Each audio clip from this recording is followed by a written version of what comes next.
দ্রুত অপরাজিতা আইনের দাবি অভিষেকের 3 মাস পরও সই হয়নি বিলে। রাষ্ট্রপতির কাছে আটকে রাজ্যের পাস করা বিল, কেন্দ্রের বিরুদ্ধেও সদিচ্ছার অভাবের অভিযোগ। আমরা ইতিমধ্যে আমাদের রাজ্য সরকার বিধানসভায় আইন পাস করেছে অপরাজিতা বিল। অপরাজিতা বিল যদি পাস হয়ে যায় তাহলে ভারতবর্ষ জুড়ে এটা বিএনএসএস এর অ্যামেন্ডমেন্ট, এই অ্যামেন্ডমেন্টটা যদি রাষ্ট্রপতি ছেড়ে দেয়, সাইন করে দেয়, তাহলে সারা ভারতবর্ষ জুড়ে এই আইন পাস হবে। তাহলে প্রাইভেট মেম্বার বিল লাগবে না। আর যদি না আনে তাহলে যতদিন লাগুক আমি প্রাইভেট মেম্বার বিল আনবো। আমার সাথে কেউ দাঁড়িয়ে থাকলেও আনবো, আর কেউ না দাঁড়িয়ে থাকলেও আনবো।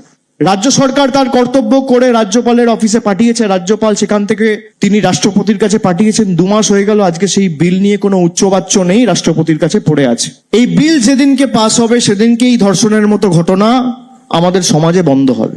কেন্দ্র সরকার যদি চায় 1 দিন লাগবে, অর্ডিন্যান্স আনতে পারে। এই নিয়ে বৃহত্তর আন্দোলন, এই আইন নিয়ে দরকার হলে আমরা আগামী দিন করব। অপরাজিতা বিল নিয়ে পথে তৃণমূল, অপরাজিতা বিল নিয়ে মহিলা তৃণমূলের মিছিল। অপরাজিতা আইন দ্রুত কার্যকরের দাবিতে মিছিল। যাদবপুর থেকে গোলপার্ক পর্যন্ত মিছিল তৃণমূলের, শ্যামবাজারেও মিছিল মহিলা তৃণমূলের। আজ হাজরায় ধর্ণা কর্মসূচি। এই অপরাজিতা বিল সংক্রান্ত ব্যাপার নিয়ে ব্লকে ব্লকে, সারা রাজ্য জুড়ে ব্লকে ব্লকে আমাদের মেয়েরা মিছিল করছে। আগামীকাল ধর্ণা। অপরাজিতা বিল 3রা সেপ্টেম্বর বিধানসভায় পাস হয়েছে। কেন্দ্রীয় সরকারের পক্ষ থেকে আমরা দেখছি না কোথাও পদক্ষেপ নেওয়া হচ্ছে যাতে আইনটাই সংশোধনী হয় এবং আমরা বাংলায় প্রয়োগ করার জন্যই বিলটি নিয়ে এসেছি, কিন্তু সেটা এখনো অবধি স্বাক্ষরিত হয়নি। 15 জনের প্রতিনিধি দল, 5 জন এমএলএ মন্ত্রী বিধানসভা থেকে এবং বাকি 10 জন সাংসদ, মহিলা সাংসদ, 15 জনের একটি প্রতিনিধি দল মাননীয় রাষ্ট্রপতির কাছেও যাবে। আসন বন্টন ইস্যুতে সংসদ অচলের আশঙ্কা। লোকসভায় আলাদা করা হলো সুদীপ বন্দ্যোপাধ্যায়ের আসন। তৃণমূল সাংসদদের থেকে আলাদা সুদীপ বন্দ্যোপাধ্যায়ের আসন। লোকসভায় আসন বন্টন ইস্যুতে প্রতিবাদে তৃণমূল। সোমবার নির্দিষ্ট আসনে বসবেন না তৃণমূল সাংসদরা। লোকসভায় আসন বন্টন ইস্যুতে ক্ষুব্ধ কংগ্রেসও। আসন বন্টন ইস্যুতে স্পিকারকে চিঠি সুদীপ বন্দ্যোপাধ্যায়ের। সিদ্ধান্ত প্রত্যাহার না হওয়া পর্যন্ত প্রতিবাদ জারির হুঁশিয়ারি তৃণমূলের। আমার কাছে চিঠি আসে জুন মাসে। আমি জুলাই মাসের 23 তারিখে চিঠির উত্তর দিয়েছিলাম যে কোন বরাদ্দকৃত আসনে কে কোথায় বসবেন। মেল আসে, অদ্ভুত একটা বসার পরিকল্পনা, যেখানে আমার পাশে অখিলেশ যাদবকে আসন দিয়েছে। তার পেছনের সারিতে যখন তাকাচ্ছি তখন একজনও তৃণমূলের সাংসদের নাম আমি দেখতে পেলাম না। আমি যদি আমার পিছনে আমার মুখ্য সচেতককে না পাই, আমি যদি আমার অন্যান্য সাংসদদেরকে না পাই, তাহলে আমি তাদেরকে সেখানে নির্দেশ দিয়ে লোকসভা চলাকালীন হাউস চালাবো কি করে? কখনো এমন হয়নি যে নেতা এক জায়গায় বসছে আর তার সাংসদরা অন্য ব্লকে গিয়ে বসছে। এটা ঠিক হয়নি, ভুল সিদ্ধান্ত। এটাকে পরিবর্তন করতে হবে। আর আগামীকাল রাজ্যে 6 বিধায়কের শপথ গ্রহণ। সোমবার দুপুরে নবনির্বাচিত 6 বিধায়ক শপথ নেবেন। বিধানসভায় শপথ বাক্য পাঠ করাবেন রাজ্যপাল।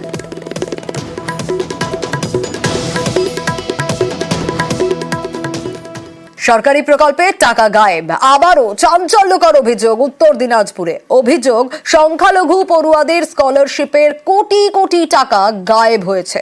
কাঠগড়ায় চোপড়ার পঞ্চায়েত অফিসার, তাকে খুঁজছে সিআইডি।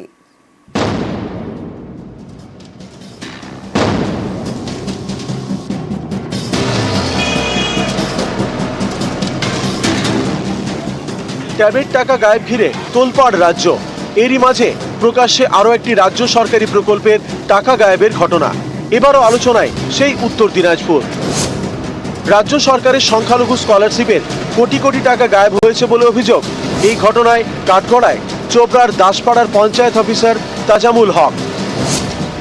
যখন আমার এখানে ও চার্জ পায়, প্রথম চার্জ এখানে পাইছিল, ভিডিও ভালো বাস্তব, কাজের দিক থেকে খুব ভালো।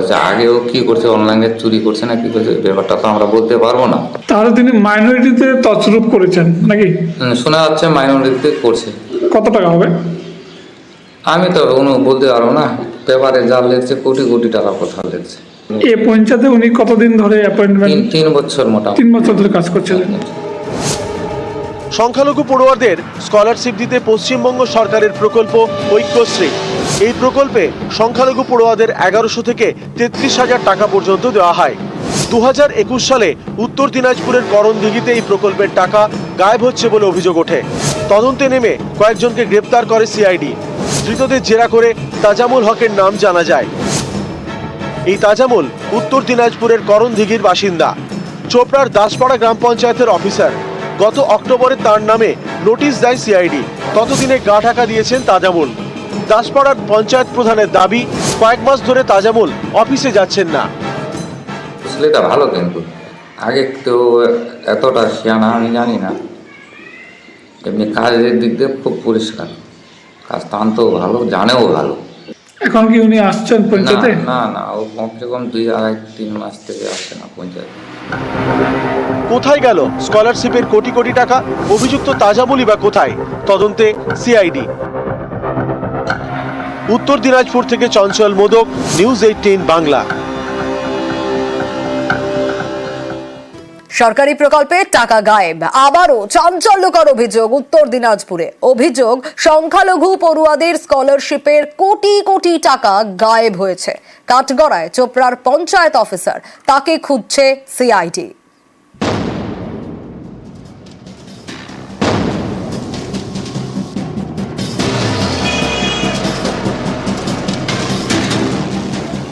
ট্যাবের টাকা গায়েব ঘিরে তোলপাড় রাজ্য। এরই মাঝে প্রকাশ্যে আরও একটি রাজ্য সরকারি প্রকল্পের টাকা গায়েবের ঘটনা।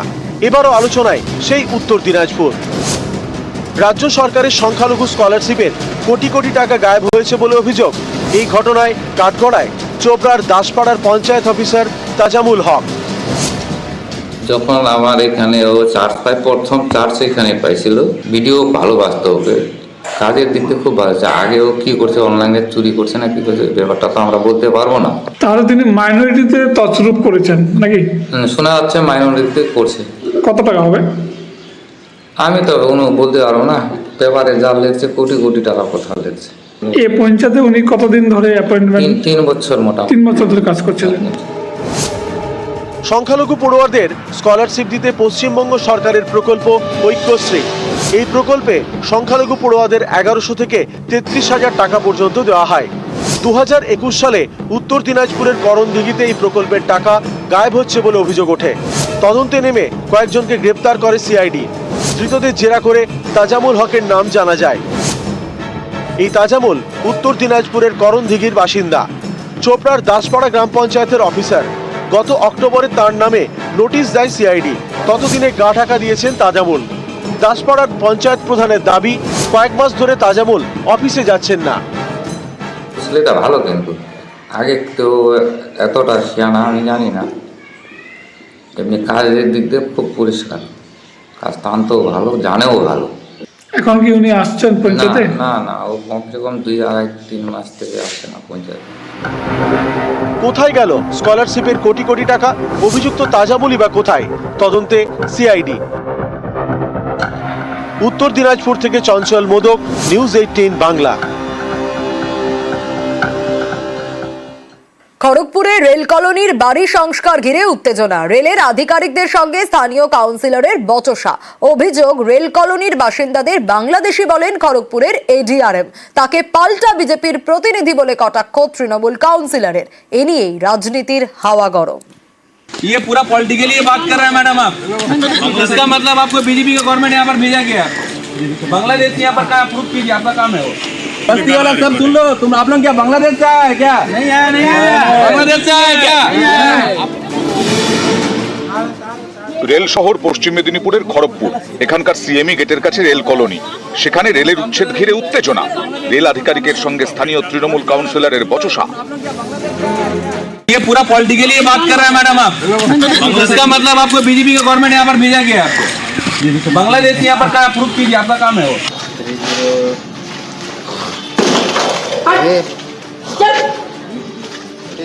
ঘটনার সূত্রপাত শুক্রবার। রেল কলোনির একটি বাড়ি সংস্কার হচ্ছিল, সেই কাজে বাধা দেয় রেল। কাজ বন্ধের হুমকি দেন রেলের আধিকারিক। খবর পেয়ে ঘটনাস্থলে যান স্থানীয় তৃণমূল কাউন্সিলর রোহন দাস। রেলের আধিকারিকের সঙ্গে বচসায় জড়ান। শনিবার ঘটনাস্থলে যান খড়গপুরের এডিআরএম মনীষা গোয়েল। অভিযোগ, রেল কলোনির বাসিন্দাদের বাংলাদেশি বলেন। এ নিয়েই এদিন সকালে ফের উত্তেজনা ছড়ায়। রেলের এডিআরএম এর সঙ্গে বচসায় জড়ান স্থানীয় তৃণমূল কাউন্সিলর। এরা দীর্ঘদিন আজকে 100 বছর লোক এখানে উপরে হয়ে গেছে, যে ব্রিটিশ কাল থেকে লোক বাংলাতে কাজ করে করে থাকছে, তাদের পরিবার থেকে পরিবার, সেই পরিবার থেকে আজকে এই পরিবার হয়েছে, এদেরকে বলছে বাংলাদেশ থেকে এসছে। এটা কে বলেছে? ADRM madam. তো আপনারা প্রতিবাদ করেননি? আমরা প্রতিবাদ করলাম, প্রতিবাদ যখন করলাম বোধহয় রেকর্ডিং করবে না, কিছু করবে না, হঠাৎ করে এই ভাষাটা বলেছে যে এরা সব বাংলাদেশ থেকে এসছে। क्या एलिगेशन है? प्रॉब्लम नहीं है, हम लोग यहाँ सफाई अभियान के लिए आए हैं। अच्छा, वो काउंसिलर लोग का अभियोग था कि आप लोग जब कोई क्वार्टर रिपेयर करता है तो आप लोग आके बाधा दे रहे हैं सर। एलिगेशन है इनका? है क्या? तो आप लोग किस लिए आए हैं आज यहाँ पर, किस लिए आए हैं? सफाई अभियान। বিতর্ক নিয়ে মুখ খুলতে নারাজ রেল আধিকারিক। তৃণমূল কাউন্সিলর তাকে কেন্দ্রের শাসক দল বিজেপির প্রতিনিধি বলেও কটাক্ষ করেন। ये पूरा पॉलिटिकली बात कर रहे हैं मैडम आप। इसका मतलब आपको बीजेपी का गवर्नमेंट यहाँ पर भेजा गया, बांग्लादेश यहाँ पर प्रूफ कीजिए, आपका काम है वो।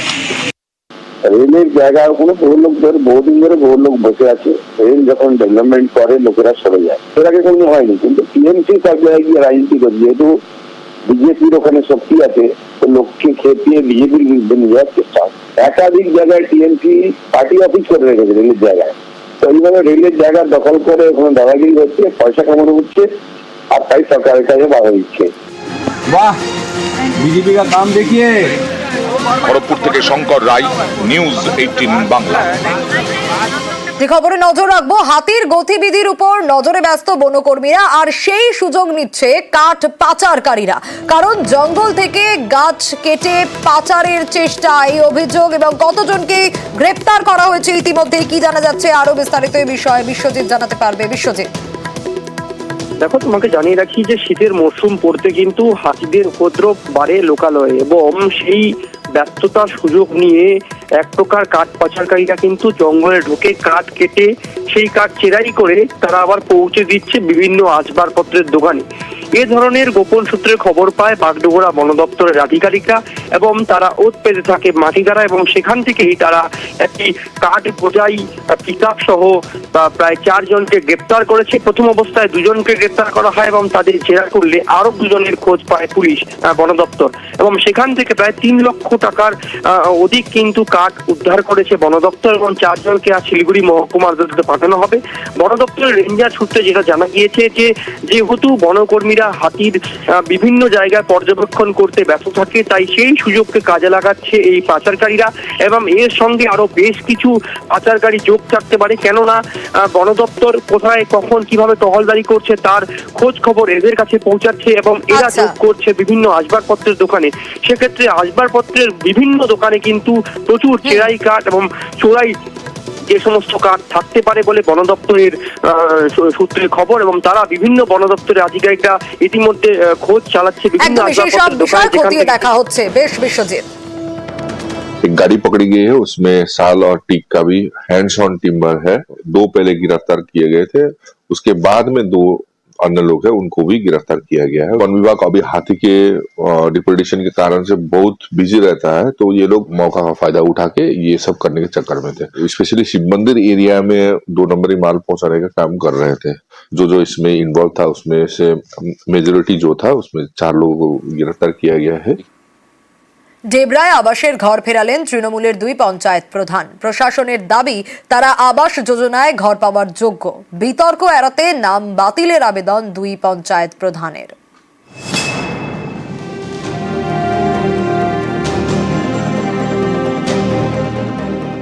পশ্চিম মেদিনীপুরের ডেবরা, এখানকার তৃণমূল পরিচালিত 2 গ্রাম পঞ্চায়েত রাধামোহনপুর 1 এবং ডেবরা 1। 2 গ্রাম পঞ্চায়েতের প্রধানেরই মাথার উপরে পাকা ছাদ নেই। আবাসের তালিকায় নাম উঠলেও তা বাতিলের আবেদন করেছেন 2 পঞ্চায়েত প্রধান।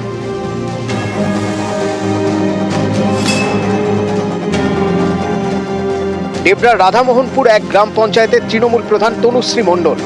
পাকা বাড়ি নেই, দেওয়াল থেকে ছাদ সবই অ্যাসবেস্টাসে।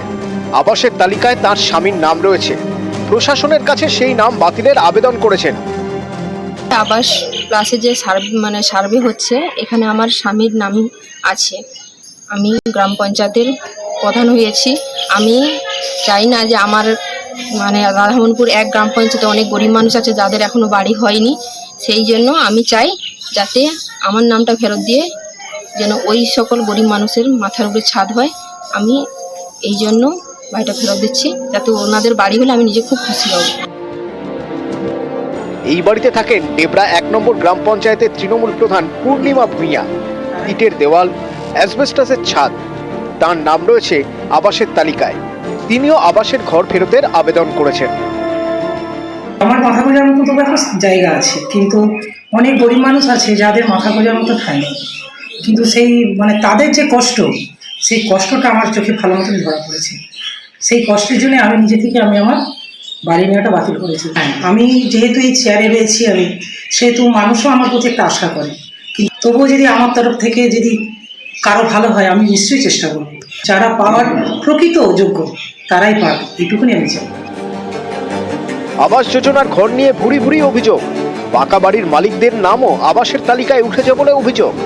এই পরিস্থিতিতে বিতর্ক এড়াতে তৃণমূলের 2 পঞ্চায়েত প্রধান আবাসের ঘর ফেরতের আবেদন করেছেন। প্রশাসন জানাচ্ছে ডেবরার 2 পঞ্চায়েত প্রধান আবাসের ঘর পাওয়ার যোগ্য। মানবিক কারণেই আবাস যোজনার ঘর ওনারা ছেড়ে দিচ্ছেন। তার কারণ হচ্ছে ওনারা চাইছেন যে বাকি সব দিক থেকে ক্রাইটেরিয়ার দিক থেকে ওনারা ফুলফিল করেছিলেন, কিন্তু ওনারা চাইছেন যে ওনাদের চেয়েও যারা গরিব আছেন তারা ঘর পাক। সেই জন্য ওনার মানবিক কারণে ছেড়ে দিচ্ছে। ওনার দুজনকে এই ব্যাপারে ধন্যবাদ জানাই আমরা। দিগ্বিজয় মাহালি, নিউজ 18 বাংলা। মঙ্গলবার থেকে আলু ব্যবসায় কর্মবিরতির ডাক দিয়েছে প্রগতিশীল আলু ব্যবসায়ী সমিতি। কি কারণ, আরো বিস্তারিত এই বিষয়ে জানবো। রানা রয়েছে আমার সঙ্গে, আরো বিস্তারিত জানাতে পারবে রানা। কিন্তু যদি এই কর্মবিরতি হয় তাহলে তো আলুর দাম আরো বাড়বে। একদমই তাই। দেখো সোনিয়া, মঙ্গলবার থেকে পশ্চিমবঙ্গ প্রগতিশীল আলু ব্যবসায়ী সমিতি যে কর্মবিরতির ডাক দিয়েছে, তাদের দাবি হচ্ছে যে ভিন রাজ্যে আলু পাঠানোর ক্ষেত্রে রাজ্য সরকার যে নিষেধাজ্ঞা জারি করেছে তারা তাতে ক্ষতির সম্মুখীন হচ্ছে। ফলে আলু তারা মানে হিমঘর থেকে মঙ্গলবার কোনো রাজ্যের কোনো হিমঘর থেকে আলু বার করবে না। ফলে আলুর যেমন একটা যোগানে যেমন চাহিদা যেমন বেশি থাকবে, যোগান কম থাকবে। ফলে কিন্তু খোলা বাজারে আলুর দাম বাড়ার সম্ভাবনা আছে। গতকালই তারকেশ্বরে পশ্চিমবঙ্গ প্রগতিশীল আলু ব্যবসায়ী সমিতি ও হিমঘর অ্যাসোসিয়েশন তারা যৌথভাবে একটি বৈঠক করে সেখানেই তারা সিদ্ধান্ত নিয়েছে যে মঙ্গলবার সকাল থেকে রাজ্যের কোনো হিমঘর থেকে আলু বাইরে বেরোবে না। ফলে কিন্তু এর মধ্যে কিন্তু একটা দাম বাড়ার সম্ভাবনা দেখা যাচ্ছে। কারণ সম্প্রতি মাসখানেক আগেও দেখা গেছে ঠিক এইরকম কর্মবিরতির জেরে কিন্তু সাধারণ খোলা বাজারে আলুর দাম তোমার এতই বেড়ে গেছিল যে সেখানে যে আলু মতে বাঙালি কিন্তু সমস্যায় পড়েছে আলু কেনার ক্ষেত্রে। বেশ, বহির্রাজ্যে আলু যাওয়াটা এখনো স্বাভাবিক হয়নি। এখনো পর্যন্ত সমস্ত বর্ডারগুলোকে আটকে রাখা হয়েছে। শুধু তাই নয়, বিভিন্নভাবে পুলিশ কোথাও গাড়ি আটকে ড্রাইভারকে কেস দিয়ে চালান করে দিচ্ছে। ঠিক এই সমস্ত কিছুর প্রতিবাদে আমরা আগামী মঙ্গলবার থেকে সারা রাজ্যে কোথাও আলু সরবরাহ করবো না, আলু সরবরাহ কাজ বন্ধ থাকবে। অর্থাৎ সোমবার রাত্রি থেকে সারা রাজ্যে কোথাও হিমঘর থেকে আলু নামবে না।